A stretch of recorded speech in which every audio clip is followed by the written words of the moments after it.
Hi, this is Joe again with another review. And this time I'm going to be going about more of the Christmas specials that air on TV. More specifically, starting with the more forgotten or hardly reviewed on YouTube Christmas shows. And the last one I did was with Christmas Eve with Sesame Street, which is pretty much have been forgotten over the years. Now we'll be discussing another one which I think in recent years, at least the last 20 years, have been airing on ABC Family, I think, during the 25 days of Christmas specials. But excuse me. But this time I'm going to be doing one. I think this one has been airing on the ABC Family Channel, but like I said, hasn't gotten the praise as it should as a classic holiday special. And I think in a way because it has too much religious stuff in it. And of course people who don't believe in Christmas is actually going to make a stink over this particular one. And that is of course The Little Drummer Boy. Which of course originally aired in 1966. And it was 68, I should say. 68, excuse me, not 66.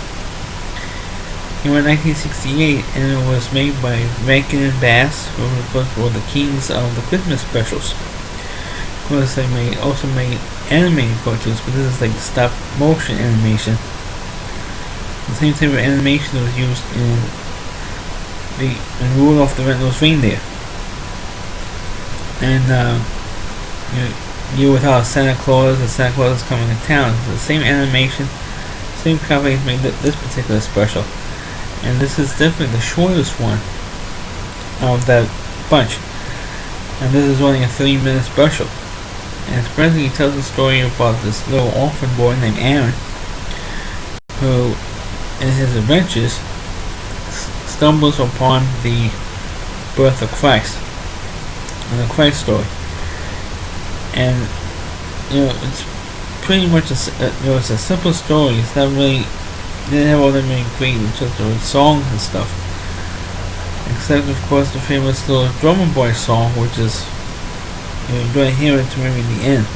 You hear a little bit during opening credits, and then of course you see it in the end with Mary and Joseph, of course, and the baby Jesus in the little barn. And that's pretty much what the story is.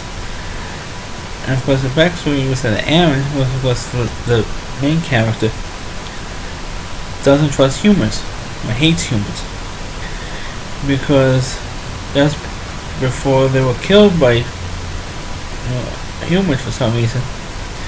And it doesn't give you an explanation as to why his parents were killed. It says that the house was raided and his parents were killed, and he was the only one left. Him and his 2 animal friends, a lamb and a camel. And so of course he been known to hate humans. And just before they were killed, they gave him this drum. So he goes around playing this drum, entertaining his 2 friends, animal friends, and that's it.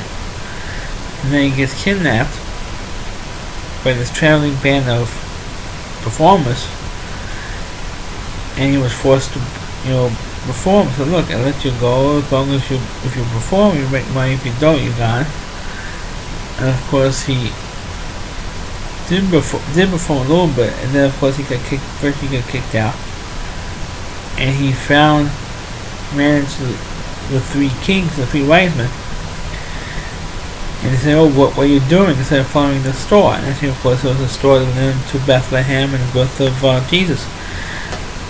And then, of course, then he stumbled. Then the drummer boy stumbled upon it, and then you hear him playing the drum. And then you hear the Vienna Boys Choir sang the song, the Little Drummer Boy song, which is also constantly being played on the radio for the next month to Christmas.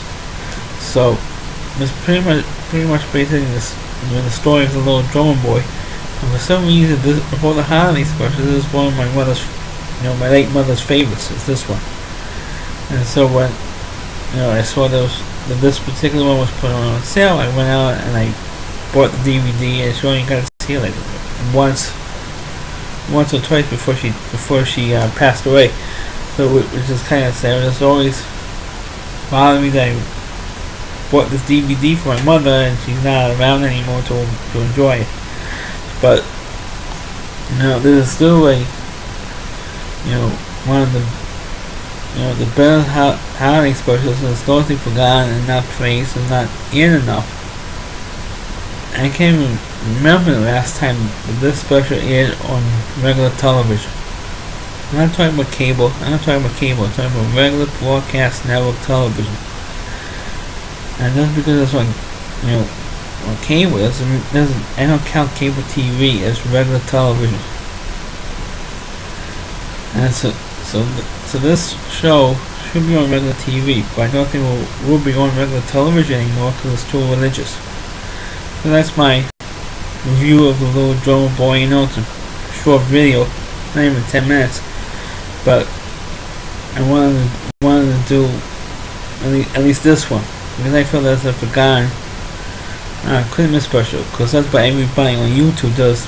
The main gives it to the main specials, like Rudolph and Frosty and so on. But this one is one of the more forgotten ones. And maybe in the next video we'll do another forgotten one, which is technically the first one. And maybe we can combine it with both of them instead of making two videos.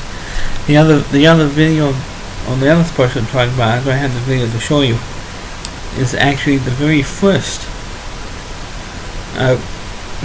holiday special, which is Mr. Magoo's Christmas Carol, which is the first holiday, or quote unquote holiday.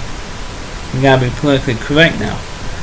First holiday special, which is really the first Christmas special, and it's before anybody else. And it's really basic story of Mr. Magoo playing Scrooge in a Broadway musical version of A Christmas Carol. And I gotta tell you, this special is really good. And it's also very depressing, because A Christmas Carol is a very depressing story. There's no question about it. And of course, I think it's the first time you actually see A Christmas Carol in an animated form. And before then, they had remake after remake after remake on the big screen of The Christmas Carol. I think there was a couple, maybe this is still the early days of television, 1962, when Mr. Magoo came out. And I think you might have had a version or two on television. But before then, you had a couple movie versions. I think a silent film one, and of course the famous original black and white Christmas Carol version. And of course after that you had the Muppets had a Christmas Carol version of the Christmas Carol for the Muppets, with Kermit the Frog playing Cratchit, Bob Cratchit. And then you had, of course, the Mickey's Christmas Carol with Mickey playing Cratchit, Mickey Mouse playing Cratchit, and you had Scrooge McDuck as, of course, Scrooge. But Mr. Magoo's Christmas Carol, like I said, is the very first Christmas special. Came out originally aired, I think, on NBC in 1962. It didn't air for like 50 years. And then on NBC anyway. And then a couple of years ago, NBC decided to air it. Because it's been, like 50 years or whatever it was, and they put it on. But they cut a lot of stuff out, because they're trying to cram as many commercials as humanly possible. But of course, Mr. Magoo's Christmas Carol, like I said, was voiced by Jim Backus, and it was, it was a pretty good version, but there were some parts of it that just dragged too long. Of course, those of you who don't know the story of Christmas Carol, Mr. Magoo plays Ebenezer Scrooge, who of course is a miser, and it's not clear what type of, in any special really that I've seen, It's never really clear what type of business Scrooge, or Ebenezer Scrooge owns. And he has a partner who like Bob Cratchit is his current partner because his original partner was Deacon Morley died like 7 years earlier. And it's on Christmas Eve, and of course Bob Cratchit asks for the day off, and Scrooge will give it to him. He always goes, bah humbug on Christmas. Who cares about Christmas? It's a day like any other day. Who cares? And Bob Cratchit says, please, it's my holiday. I always celebrate Christmas with my family. I would like to have the day off to spend the day with my family. And it's just like department stores now, who's opening up for Thanksgiving in a couple of days. They don't care about family. They care about making a buck early. So that's what Scrooge wanted to do. He wanted to stay open. He said, if you don't come in, 5. So of course he goes home at night. And Scrooge goes home at night, and he gets visited by the ghost of his old partner. He says, look, Ebenezer, if you don't change, I'm here to try and save you. I said, save you from what? Save you from the what I'm putting up with in the afterworld. If you don't change your ways, you're going to end up like me, wanting to change and not being stuck in the middle, in limbo, not going to heaven, not going to hell, just stuck where I am because of the life I had. And if you don't change your ways, you're going to be stuck there too. And I said, well, I don't want to be stuck that way. It's well, you're all going to be stuck that way. And we're going to have 3 ghosts come visit you. It's going to be Ghost of Christmas Present, Ghost of Christmas Past, and Ghost of Christmas Yet to Come. And so he goes, okay, whatever. And then of course the first ghost that shows up was Ghost of Christmas Present. And they go to the house of Cratchit. And then that was one of the longer sequences and longer songs, and they do have songs throughout this show. And of course this song was like the longest one, and at least I felt it was like the longest one, other than the ending. And talking about how thankful how we're going to have when Bob Cratchit and one of his beams on, so we're going to have this great Christmas, we're all together. And of course, Tiny Tim's little, and there's a berry bunny. So it's kind of, to me, it was kind of annoying and overdrawn.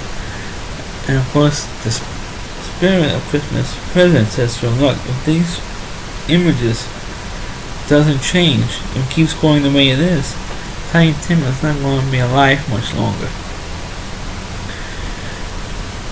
And he says, come on. He says, are you kidding me? And of course the spirit says, no, I'm not kidding. These things are not going to change. And of course, that's pretty much how that segment ends. The Ghost of Christmas Present. Then you have Ghost of Christmas Past, and it goes by where he was when he was a kid. He was all by himself, all alone. Nobody cares. No other kids cared. His parents weren't around. So it was a really sad life. And that's one of the saddest songs, the better songs on the show. And it says, I'm all alone in the world. I think it was the title of that song. And it was pretty good. It's pretty good. It's also pretty sad.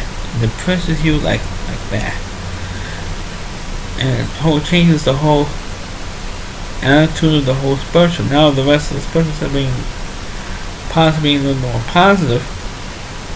The whole thing goes downhill until the spirit, the spirit of it, and then it goes a little bit further in Scrooge's past. His first job with Fizzy Kid, I forgot what the guy's name was, and he has his girlfriend, his fiancée, and she refuses to marry him because he won't change his way. He's more interested in making money or earning money. He says, yeah, I want to earn money so we can have a good life.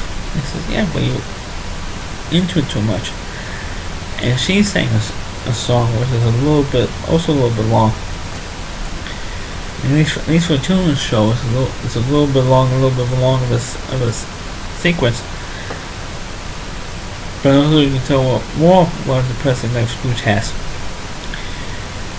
And that's pretty much how that segment ends. And of course, it goes no real intermission, because after the close of Christmas passed, Christmas present shows up, you see an intermission because you see the curtain close, and it's say the Broadway audience is there. But it goes from Christmas past to Christmas yet to come. And that's kind of like a spooky segment, because all you see is a figure in a black robe, kind of like death, or the angel of death. And it only goes like this, punch, this way. He just points. He never says a word, the spirit. He just points everywhere. And he found out that there was this grave, and here's another long, annoying segment, or sequence in the special. When you see these grave robbers bragging about what they do or what they like to do, and it's like robbing people, and I think it's fun robbing people, robbing from the dead, and all that stuff. All the crap we got from this guy who just died. He was just a miser, but look all the stuff that he hasn't had in his house. You can see a cufflink with Ebenezer Scrooge's initials on it. Then you can't even hint what happened to him. And of course Scrooge says, let's leave this place. And the spirit takes him to Tim Cratchit's, Bob Cratchit's house. And they found out that Tiny Tim had died. And Bob Cratchit spends most of his time, a chunk of his time, in the cemetery visiting Tiny Tim's grave. And of course by the fireplace where Tiny Tim likes to sit, and he has his couch and a little stool where he used to sit on, empty. And that's because Tiny Tim had died. And of course then the spirit takes us to the cemetery, and he thought it was going to take him to see Tiny Tim's grave. But meanwhile it was his own grave. Because he's going to keep it up, he ends up dead pretty soon. He doesn't change it. So of course he gets depressed about it, and he starts crying. Don't leave me here, spirit. And of course the spirit does leave him there. And of course he sings the song I'm All Alone in the World. And that's where that part ends. Another intermission, or commercial break. There was an intermission for the Broadway audience. And then you have, of course, the scene where he does change his ways, gets a big turkey or a ham for Bob Cratchit, orders it from the local supermarket, a local butcher, and then he later on goes over and visits Cratchit to surprise him. First he fakes him out to ball him out, say how come you're not at work, fakes him out. And then it says, I'm the one who ordered this turkey for you. And I want to wish you a Merry Christmas. And I said, oh, Merry Christmas, Mr. Scrooge. And then, of course, then they had a big Christmas, party. And then Scrooge says, so I'm going to give you a raise. And anything that Tiny Tim needs, I'm going to provide it for him. They're going to write, I don't have any money to spend it on anybody. I like to spend it on Tiny Tim if he needs any, help or anything. And this of course said, oh, thank you very much, Mr. Scrooge, and all that. And they ended with a big musical number, and that's pretty much how that show ends. But Mr. Magoo's Christmas Carol was the first ever Christmas or / holiday special, because no other holiday specials came out before that. And I guess since Mr. Magoo's show came out was so successful at that time, I don't know how successful it was in terms of ratings or whatever the circumstances is to prove it's successful. Other companies and other networks decided they had their own specials, like Rankin Bass, who made the Drummer Boy show, and plus so many other specials. The majority of the specials, Christmas specials, except for the Peanuts ones, was made by Macon, Mass. And Mr. Magoo's Christmas Carol was not made by, even though it was the first Christmas special, it was not made by Macon, Mass. But just about every other one after that it was, except for the Peanuts ones. And of course there was, Rudolph. Well, Frosty was more of an a real animated cartoon, and the stop motion animation that Rudolph was, or Year Without Santa Claus, or Santa Claus is Coming to Town, and all that stuff. All that was made by Macon Bass. Made and produced by Macon Bass. And they set a trend for that. And they also did Twas the Night Before Christmas, which is another forgotten special. But other than most of the Christmas specials that I grew up with, except for Charlie Brown, they're either based on a song or based on a Christmas story. Like Mr. Magoo's was based on, of course, on the most famous Christmas story that ever was made. And but after that, you have Christmas song after Christmas song after Christmas song turned into a animated show. And maybe eventually get into some of the ones that I grew up with. Eventually. Well, thank you for. I know I combined the two shows, but I just didn't want to do one video with one video. So thank you for watching this particular video. Please like them and comment and subscribe to my page. And thank you for watching.